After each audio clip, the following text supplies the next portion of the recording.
But before I get to that, I want to have a mild rant, Seamie. You allow me a mild rant? Time for this.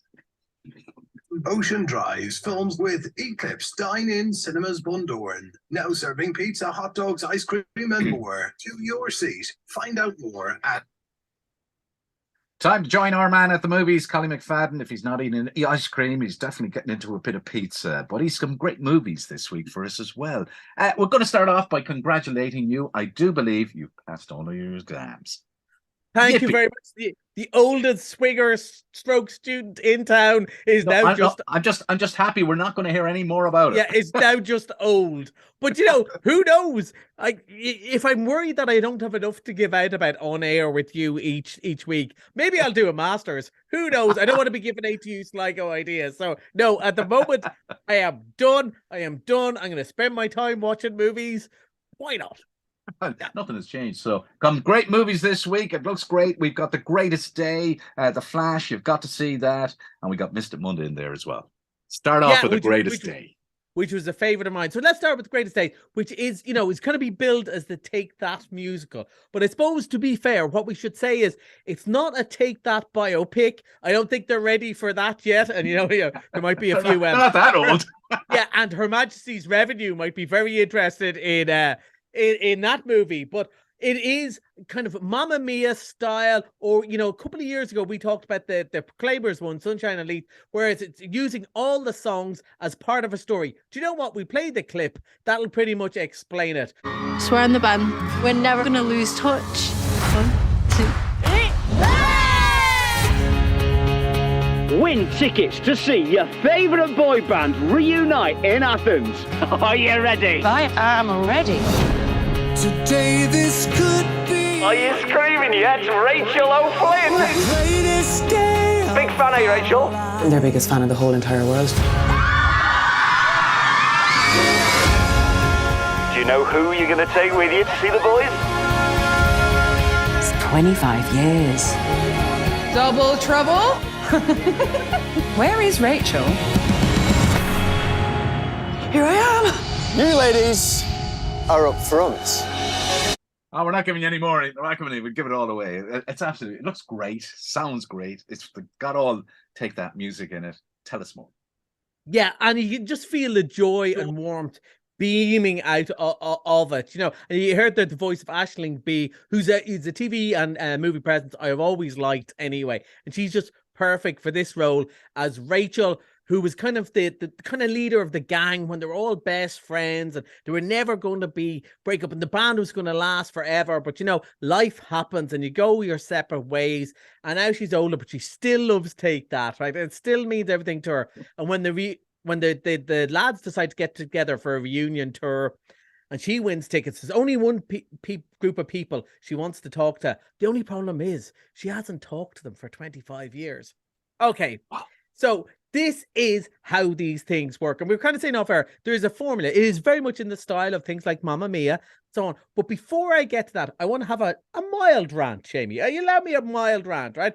So I was thinking about this with last weekend. So last weekend, Harry Styles was playing Slane, and apparently he was brilliant. But it didn't stop people, and a lot of people our age and like our music, sneering at it. Oh, it's music for little girls and all that. You got to remember, the Beatles wouldn't have had a career if it wasn't for teenage girls. Teenage girls like the Beatles, and all the beardy men with their podcasts about the Beatles, about how they're the greatest band, and they probably are, they wouldn't have had the career if it wasn't for teenage girls. It's so easy to dismiss this. And this gets it across really well. Just the love all of, people, they really support their band. The band means everything to them. And the band are kind of, they, as it happens, Take That did have some really good pop songs, some really great stuff. But it's the bonds of friendship. And that's how you learn to love stuff, isn't it? It's like having a pet, learn about life and death and so on. But, first romances is often, people on top of the pops and now on YouTube. That's how it works. And it's so easy to be snotty about, so it's just it's a silly girls musical about pop stars. And you go, yes. And you're the person who's in your 50s, who's writing a thesis about superheroes and why it's a metaphor for society. Now, I love both things, and it is possible to love both things. And this is great crack. It is done in broad sweeps. Most of the songs are Rachel is Aisling B's character has an active imagination, both as a little girl and when she's older. And there's a great part. Her parents are pretty miserable. There's a lot of fighting in home. And you can see how the band gets her through it. So while the parents are fighting around her, she's thinking of the music. And you have kind of 5 young actors playing kind of representative. Most of them, they're just called the band because it's not exactly Take That. And that's the whole point. You know, they're playing the songs of that, but they're more representing what they mean to her. It's not who Gary Barlow actually was. It's who her Gary Barlow was, as she sat in her bedroom and said, one day it's all going to be better. You know, when you think about that, which is all of us with pop music, Jamie, wasn't it? It was you as well. But I'm going to interject here and say, I want to see, I have to say I was dragged to take that. Yeah. Okay, all right, I wouldn't be, I thought it wouldn't not your cup of tea, it's fine. No, but I came away from that gig and I was absolutely blown away. It was a fantastic gig, and I am a kind of Take That fan since. There you go. Yeah. Like, there's nothing wrong with going, this is not my sort of music. A lot of the country music we play here on Ocean FM, not my cup of tea, but they are the hardest workers in the room. They put on a proper show every time. There's nothing wrong with a bit of respect there. And this is great. And the song and dancing and like the actual story of how they broke up. And there's a lot of stuff that's very broad sweeps that, you know, like, oh, it's all about, oh, but I dreamt you'd be my bridesmaid. And you go, oh, is that not a bit corny in 2023? And you realize this is stuff that works in a musical that you'd never put in a drama, because you want simple themes because it's more fun to wrap it up and to match the songs up, you know, whether you're Prey, whether, you know, it's a million love songs, whatever you need, you know, to match the song. It is played with such a joie de vivre. It's sunny and fun, and there's a whole point of, she's in I think it's Clitheroe or somewhere up north of England. You know, it's grim up north, but not when the music's playing. And surely that's how we all felt, you know. With me, it probably was. I always loved pop music. My first real memory is Brotherhood of Man, but really it was Bon Jovi. I just thought, I want to be a cowboy. Do you know what I mean? First concert I ever saw at 15. And I wanted a big leather jacket with all the cowboy stuff. And then I realized I'm a little fat boy from Dublin. Let's not wear that.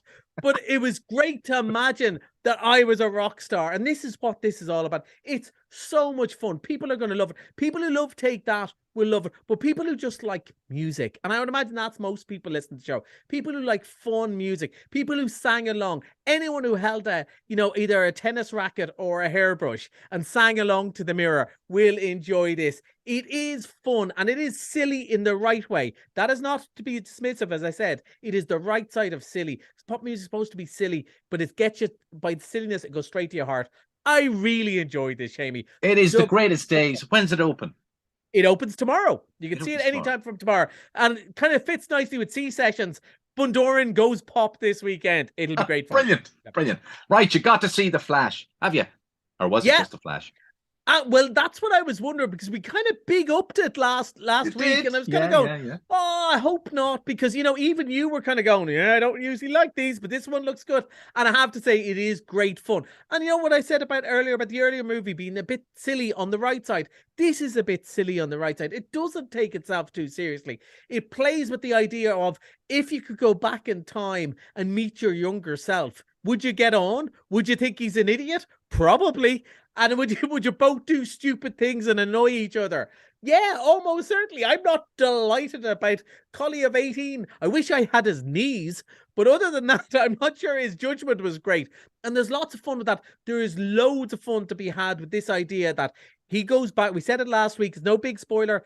He's in the universe. We've met him with Ben Affleck playing Batman, but when he goes back and changes time, suddenly he realizes Batman is now Michael Keaton. And that's sort of the idea behind all the changes. And they've loads of fun with that idea. And there's loads of stuff in there for the mega nerds like me. And there's loads of fun to be had, even if you've never watched any of these. I do believe it is very funny. It is very funny. It is. And I think humor is what they've been missing before. It's fine to go, oh my God, it's that guy from that comic. But unless you've humor, you're not going to bring in sort of the general public, the people who are kind of going, I don't mind a superhero like movie. Me, kind of iffy, but I'll go because I've heard it's really good. but I don't want to have read an essay beforehand so I understand it, or have to watch 27 other movies. And it's exactly that. And I think kids are going to particularly love the character of the Flash, because, you know, it's every kids just run it everywhere anyway, right? And it's the idea of being so fast, you can just run and do everything. And your dad's giving out to you that you haven't put out the bins and stuff, and you can still run around, put it all out, and be back in front of the telly still to watch your program. It's really good fun. And there's the final joke in it, I have to say, I nearly stood up in the cinema and applauded. I went, it's really well done. I think it'll be a good, fun summer hit. I think people will really enjoy it. Thumbs up. It's not as good as Spider-Man, but it's much better than most of the rest of the stuff we've seen. Okay, Flash, and that's that it's open now. Missed It Monday, you're bringing... Yeah, are you there, God? It's me, Margaret. Yes. Another one. It's very much a theme this week, because that's another thing that could be dismissed. It was a silly girls' book from the 1970s. It sold about 50 million copies, and it meant so much to people. This movie, this is one I've dragged people to in the realms of, we talked before about Colin Kuhn and a few others. So please go and see it. You will not be disappointed. People loved it. It is more aimed at women and particularly mums, I would think. But it's so much fun, and it's back on Monday for just €5. You will not have a more heartwarming experience this year, guaranteed. Hey, quick one for you. Harrison Ford is back in Raiders of the Lost Ark. When's it coming? It's 2 weeks away, so it's Wednesday the 28th. I'm glad that I'll be able to see it early, so I can still go and see Steve Earle, because I'll have seen a preview, but it's open that night. I think it's going to be good. He wouldn't have come back to make the last one unless it was going to be good. Okay, all right. That's Collie and Movies. Enjoy the movies all this week with Eclipse Cinemas. Thanks, Collie. Bye.